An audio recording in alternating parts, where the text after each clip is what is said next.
क्या आप जानते हैं महाभारत में द्रौपदी की चीर हरण करने के बाद द्रौपदी के साथ कौरवों ने क्या किया था? और आप ये जानकर हैरान रह जाओगे। द्रौपदी 5 पांडवों के अलावा किसी और से भी प्रेम करती थी, जिसका नाम सुनकर आप दंग रह जाओगे।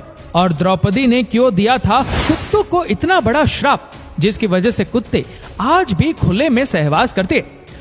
दोस्तों, महाभारत ग्रंथ में ऐसी बहुत सी कहानियां हैं जो आज भी लोगों के लिए एक रहस्य बनी हुई है। ऐसी ही एक कहानी है द्रौपदी की। दोस्तों, आप महाभारत में सबसे अहम किरदार निभाने वाली द्रौपदी को जरूर जानते होंगे। द्रौपदी का ऐसा कौन सा रहस्य था जो महाभारत में छुपाया गया? तो आज जानते हैं इस वीडियो में कि वह कौन से रहस्य थे जो कि दुनिया से और महाभारत में छुपाए गए। दोस्तों, महाभारत की कथा के अनुसार ऐसा बताया जाता है कि जब द्रौपदी का जन्म नहीं हो पाया था तो उससे पहले द्रौपदी के पिता राजा द्रुपद और गुरु द्रोणाचार्य के बीच घनघोर दुश्मनी हुआ करती थी और इन दोनों के बीच में युद्ध भी हो चुका था, जिसमें द्रोणाचार्य ने अपने शिष्य अर्जुन से राजा द्रुपद को हार का सामना करवाया था। हालांकि बताया जाता है कि राजा द्रुपद और द्रोणाचार्य के बीच में ये युद्ध राज्य सीमा को लेकर हुआ था, जिसमें गुरु द्रोणाचार्य की तरफ से अर्जुन ने युद्ध करके राजा द्रुपद के आधे राज्य पर कब्जा कर लिया था। अर्जुन से हारने के बाद राजा द्रुपद अपना अपमान सहन नहीं कर पाए और उन्होंने गुरु द्रोणाचार्य से बदला लेने के लिए एक यज्ञ किया, जिसकी अग्नि से राजा द्रुपद को धृष्टद्युम्न नाम का एक पुत्र तो प्राप्त हुआ। इसी के साथ साथ उन्हें कमल नेत्रो जैसी एक सुंदर कन्या भी पुत्री के रूप में मिली, जिसका नाम द्रौपदी रखा गया। दोस्तों, द्रौपदी के यज्ञ की अग्नि से प्रकट होने के बाद एक आकाशवाणी हुई, जिस दौरान यह बताया गया कि द्रौपदी का जन्म पूरे आर्यव्रत में धर्म की पुनर्स्थापना के लिए ही हुआ है। तो दोस्तों, ये तो हम सबको पता है कि महाभारत में द्रौपदी को 5 पुरुषों से विवाह करना पड़ा था, लेकिन दोस्तों आखिर ऐसा हुआ क्यों था? तो हम आपको बता दें कि राजा द्रुपद ने द्रौपदी के स्वयंवर का आयोजन किया। तो उसी समय एक बात है कि 5 पांडव युधिष्ठिर, अर्जुन, भीम, नकुल और सहदेव सभी वनवास काट रहे थे। और जब 5 पांडव अपनी माता कुंती के लिए भोजन की तलाश कर रहे थे तो उन्होंने देखा कि उनके सामने के महल में एक सुंदर स्त्री यानी कि द्रौपदी का स्वयंवर हो रहा है। जब 5 पांडव इस स्वयंवर में गए तो उनमें से अर्जुन ने स्वयंवर की शर्त को पूरा करके द्रौपदी को जीत लिया और अपने चारों भाइयों के साथ द्रौपदी को अपनी माता कुंती के पास ले आए। 5 पांडव द्रौपदी को जैसे अपनी माता कुंती के पास ले गए तो उन्होंने माता कुंती से कहा कि हे माँ, देखो आज हम आपके लिए क्या तोहफा लाए हैं। लेकिन माता कुंती ने बिना मुड़कर देखे अपने सभी पुत्रों से कह दिया कि तुम जो भी लाए हो आपस में बराबर बराबर बांट दो। जब सभी पांडव भाई ने ये बात सुनी तो वो काफी हैरान हो गए, लेकिन उसके बाद उन सभी ने अपनी माता की इस आज्ञा को मानकर दिव्य द्रौपदी से विवाह कर लिया। दोस्तों, आपको बता दें कि जब 5 पांडव की माता कुंती ने सभी को द्रौपदी से विवाह करने को कहा था तो शुरुआत में द्रौपदी 5 पांडव से विवाह करने के लिए नहीं मानी, लेकिन कुछ समय के बाद उन्होंने 5 पांडवों से विवाह करने के लिए एक शर्त रखी, जिसके मुताबिक ये बताया जाता है कि उन्होंने 5 पांडव से ये कहा कि मैं आप सभी से विवाह करने को तैयार हूँ, लेकिन आप 5 में से कोई भी किसी अन्य स्त्री को अपनी पत्नी के रूप में कभी भी इंद्रप्रस्थ नहीं लाएगा, यानी कि वो कभी भी अपनी गृहस्थी को किसी दूसरी महिला के साथ साझा नहीं करेगी। दोस्तों, यही वजह है कि 5 पांडवों की पत्नी के रूप में सिर्फ द्रौपदी ही इंद्रप्रस्थ की एकमात्र रानी थी। तो दोस्तों, जब द्रौपदी माता कुंती की कुटिया में पहुंची थी तो माता कुंती ने 5 पांडवों को यह आदेश दिया था कि वो जो भी लाए हैं आपस में बराबर बराबर बांट ले।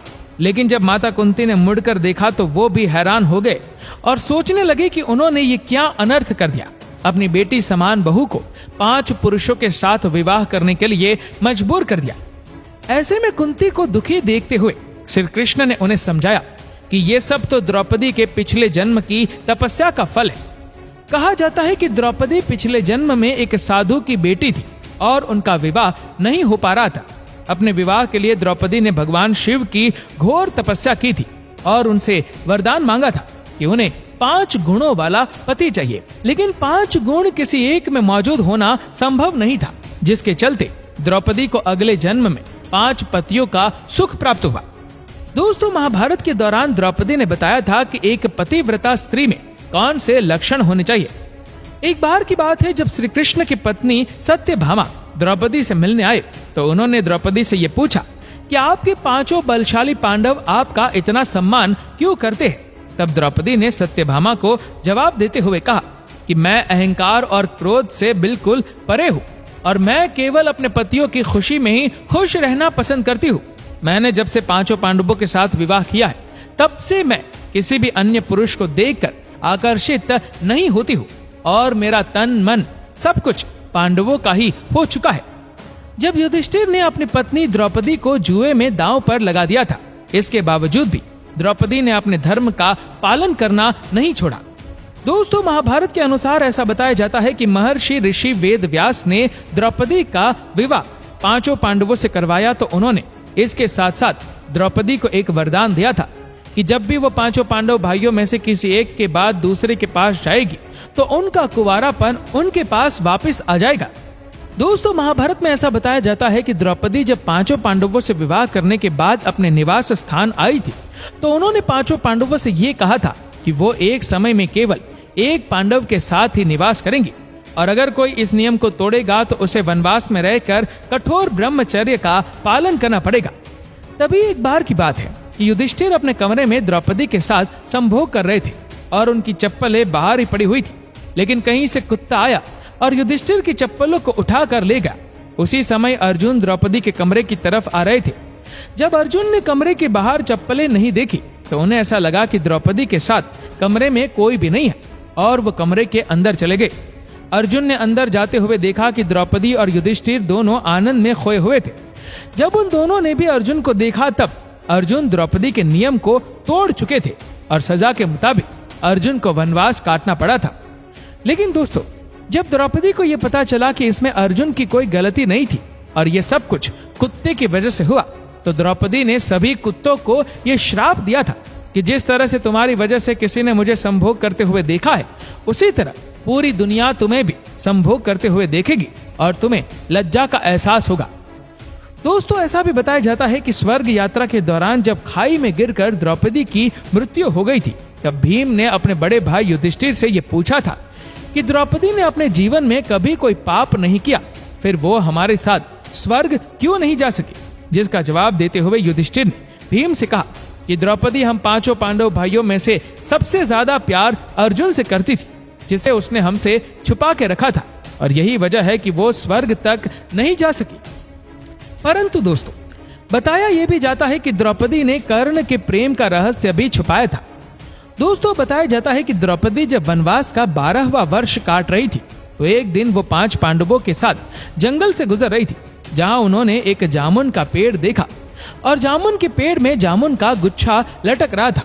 जामुन के गुच्छे को देखते ही द्रौपदी ने उसे तोड़ लिया। तभी वहां श्री कृष्ण प्रकट हुए और उन्होंने द्रौपदी को बताया कि एक साधु अपना 12 वर्ष का उपवास खत्म करके उसे खाने वाला था और अब तुम्हें उस साधु के श्राप का शिकार होना पड़ेगा। इसी के साथ ही श्री कृष्ण ने यह कहा कि यदि जामुन के पेड़ के नीचे जाकर तुम अपने जीवन का एक ऐसा सत्य बोलोगी जिसे तुमने सबसे छुपाया हो, तो उस पेड़ पर जामुन का गुच्छा वापस लग जाएगा। पांचों पांडव के एक एक बार सत्य बोलने के बाद जब द्रौपदी की बारी आई तो उन्होंने श्री कृष्ण को बताया कि मेरे पांचों पति मेरी ज्ञानेंद्रियों के समान है, लेकिन इतना शिक्षित होने के बावजूद भी मेरी वजह से मेरे पतियों को कितना कष्ट सहना पड़ा। जब यह सुनने के बाद भी जामुन के पेड़ पर वापस से जामुन नहीं लगे तो श्री कृष्ण ने द्रौपदी से कहा कि तुम अभी भी कुछ छुपा रही हो। तब द्रौपदी ने पांचों पांडवों और श्री कृष्ण को यह बताया कि जब मेरा विवाह नहीं हुआ था तब पांचों पांडवों के अलावा ऐसा पुरुष भी था जिससे मैं पांचों पांडवों से भी अधिक प्रेम करती थी, और वो पुरुष कोई और नहीं था बल्कि अंगराज कर्ण था। केवल एक सूत पुत्र होने की वजह से मैंने उनसे विवाह नहीं किया। द्रौपदी का यह सच सुनते ही पांचों पांडव काफी हैरान रह गए और श्री कृष्ण के वादे के अनुसार जामुन का गुच्छा वापस पेड़ पर लग गया। तो ऐसे में दोस्तों, आप कमेंट करके हमें जरूर बताइएगा कि आज की द्रौपदी के बारे में दी गई जानकारी आपको कैसी लगी और आपका क्या कहना है द्रौपदी के बारे में। क्योंकि दोस्तों, दुनिया में बहुत सी कथाएं बनी है जो द्रौपदी को गलत भी बताती है और सही भी। आपकी क्या राय है वह आप नीचे कमेंट बॉक्स में आकर जरूर लिखिए।